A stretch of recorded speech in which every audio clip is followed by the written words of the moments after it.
Learning approach के तहत आज का हमारा विषय है कॉम्पिटेंसी बेस्ड अप्रोच और जिसे हिंदी में कहते हैं योग्यता आधारित उपागम।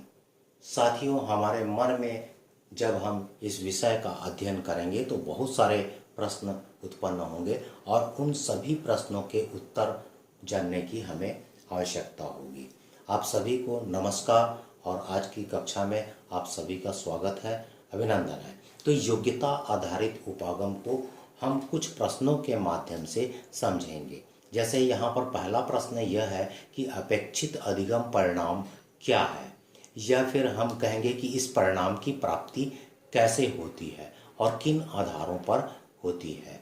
दूसरा हम यहाँ पर देखेंगे योग्यता का अर्थ क्या होता है और किन तथ्यों पर यह योग्यता का निर्धारण किया जाता है। ऐसे कौन कौन से तथ्य हैं जिसके आधार पर हम योग्यता को निर्धारित कर सकते हैं या परिभाषित कर सकते हैं।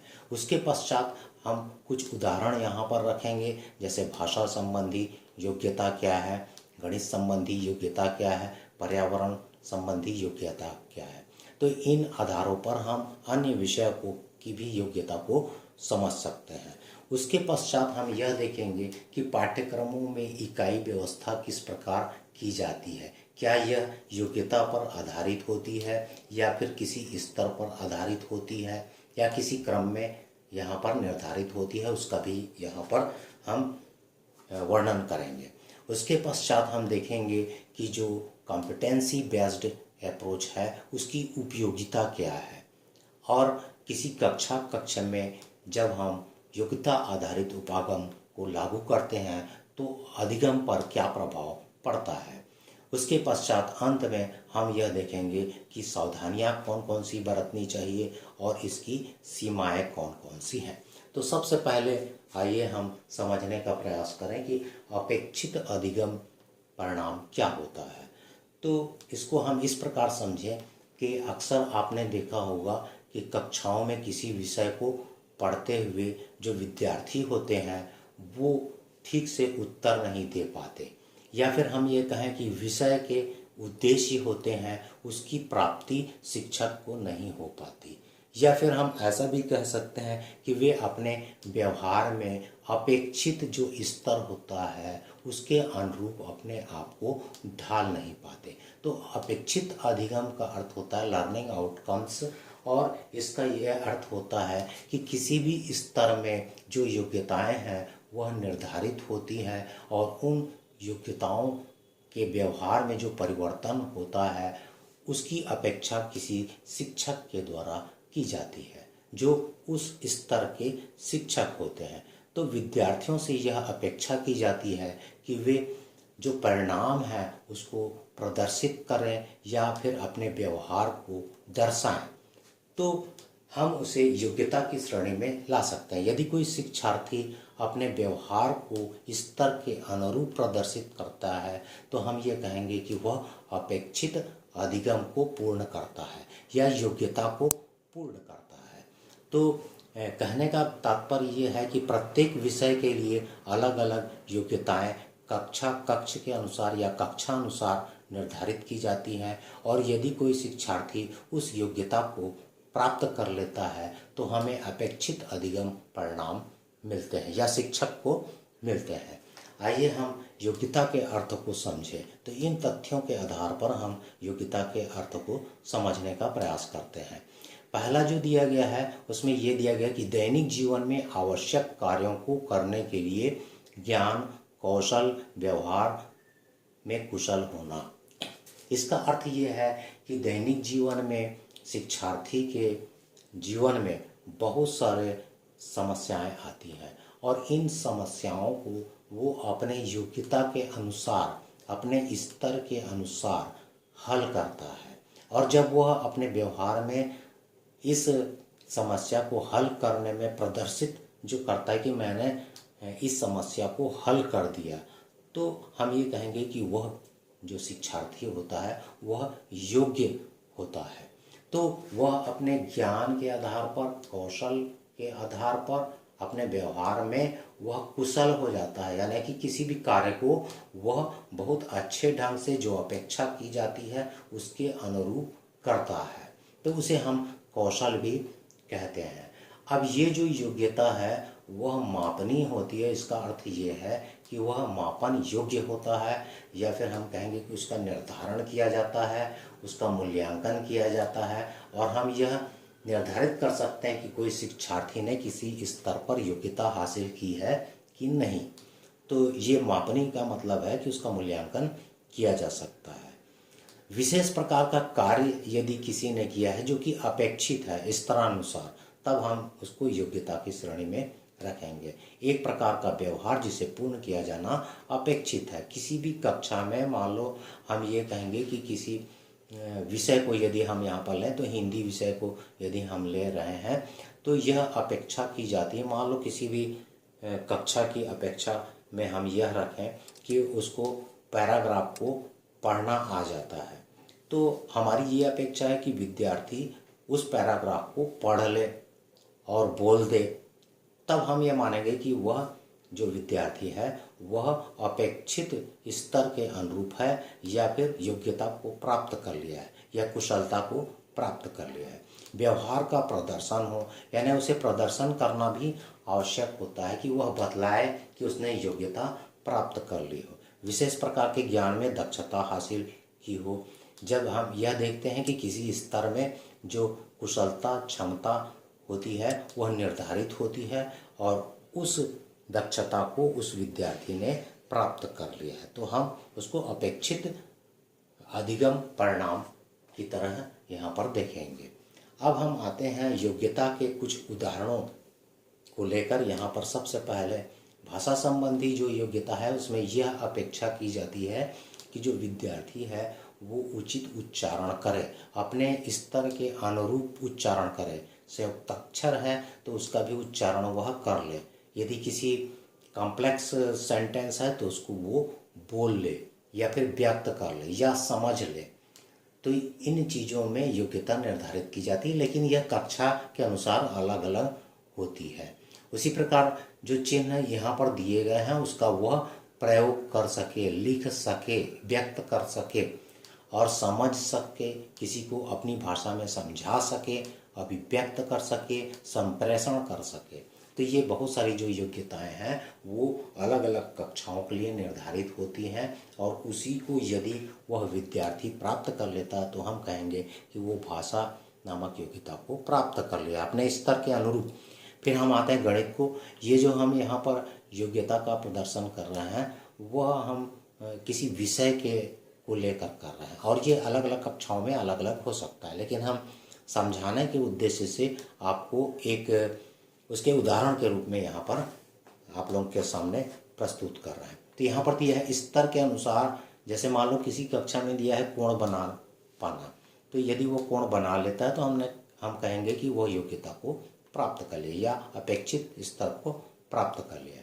उसी प्रकार तर्क कर सके, गिन सके, प्रयोग कर सके, या अमूर्त जो होते हैं तथ्य हैं उसको मूर्त रूप से संबंध स्थापित कर सके। तो ऐसा हम गणित की योग्यता के अंतर्गत रखते हैं, और यह भी भिन्न भिन्न कक्षाओं में भिन्न भिन्न होता है। निम्न कक्षाओं में हम देखें तो वो सरल होता है, और उच्च कक्षाओं में देखेंगे तो उसकी अवधारणा कठिन होते जाती है। फिर हम आते हैं पर्यावरण के संबंध में।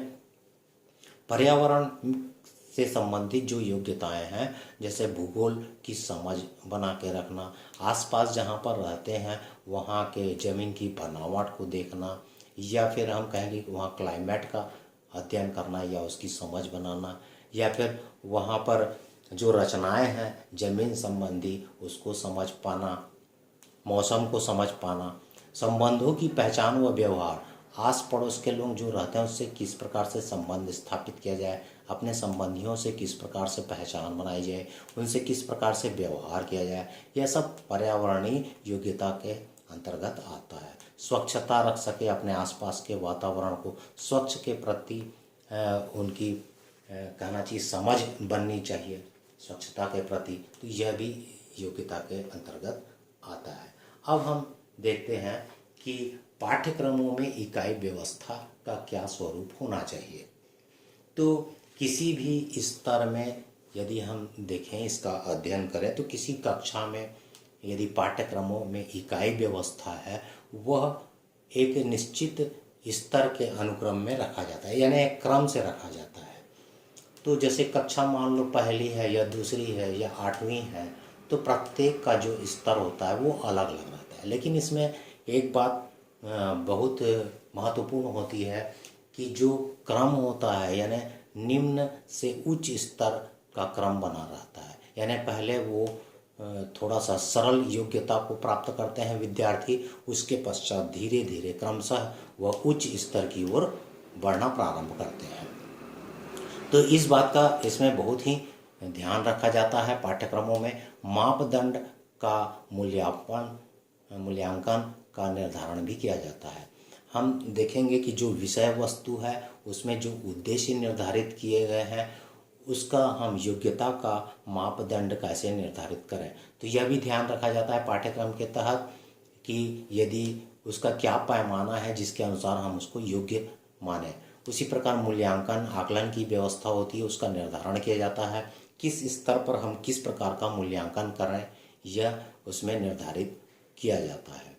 तो हमारा कहने का तात्पर्य ये है कि योग्यता आधारित उपागम में जो विषय वस्तु है उसके उद्देश्यों को प्राप्त करने के लिए भिन्न भिन्न मापदंड और मूल्यांकन की व्यवस्था की जाती है, ताकि यह पता लगाया जा सके कि उस स्तर में उस विद्यार्थी की योग्यता कहाँ तक है या कितने परिणाम तक प्राप्त हुए हैं। अब आते हैं हम उपयोगिता के संबंध में। तो योग्यता आधारित उपागम है, उसकी जो उपयोगिता की यदि हम बात कर रहे हैं तो इस प्रकार के उपागम को लागू करने से रटने की आवश्यकता नहीं रहती, क्योंकि वह कौशल पर आधारित अधिगम होता है, दक्षता पर आधारित अधिगम होता है, व्यवहार पर आधारित अधिगम होता है। जिसको वह प्रदर्शित करता है उसको रटने की आवश्यकता नहीं होती है, उसके प्रदर्शन से योग्यता प्रदर्शित होती है। उसी प्रकार अपेक्षित स्तर को प्राप्त करता है, जिस स्तर का निर्धारण किया गया है विद्यार्थी उस स्तर को प्राप्त कर लेता है। तो ये बहुत बड़ी उपयोगिता है। हम जिस अपेक्षित स्तर को यदि वो प्राप्त कर लेता है, जिस स्तर को शिक्षक चाहता है उस स्तर की प्राप्ति हो जाती है, तो ये बहुत बड़ी उपलब्धि मानी जाती है। आकलन मूल्यांकन से प्रगति होती है। जो शिक्षक होते हैं वो लगातार आकलन और मूल्यांकन क्रिया में शामिल होते रहते हैं और विद्यार्थियों की प्रगति को बढ़ाते रहते हैं। रुचि उत्पन्न होता है विद्यार्थियों का, एवं आनंद उन्हें आता है क्योंकि वे उपलब्धि को प्राप्त करते हैं। अब अंत में हम आते हैं सावधानियां एवं सीमाओं में। तो इस जो योग्यता आधारित उपागम है उसकी सीमाएं क्या हैं, सावधानियां क्या हैं, आइए समझते हैं। तो पहला क्या है, शैक्षिक वातावरण का निर्माण करना आवश्यक होता है। तो बहुत ज़रूरी है कि यदि हम स्तर को प्राप्त करना चाहते हैं, अपेक्षित स्तर को प्राप्त करना चाहते हैं, तो उचित वातावरण का निर्माण शिक्षक को करना होगा। अलग अलग विद्यार्थियों की उपलब्धियों को प्राप्त करना कठिन कार्य होता है। बहुत सही बात है कि शिक्षक को यदि हम देखें तो कक्षा में भिन्न भिन्न प्रकार के विद्यार्थी होते हैं, उनमें योग्यताएं अलग अलग होती हैं, उनमें क्षमताएं अलग अलग होती हैं, उनमें कौशल अलग अलग होते हैं, और सभी के लिए हम स्तर का निर्धारण करते हैं और उन स्तरों को प्राप्त करते हैं या उपलब्धियों को प्राप्त करते हैं, तो ये शिक्षक के लिए बहुत ही कठिन कार्य होता है। फिर हम देखें कि शिक्षक को योग्य व विषय विशेषज्ञ होना चाहिए। ये बहुत बड़ी विशेषता है किसी शिक्षक की।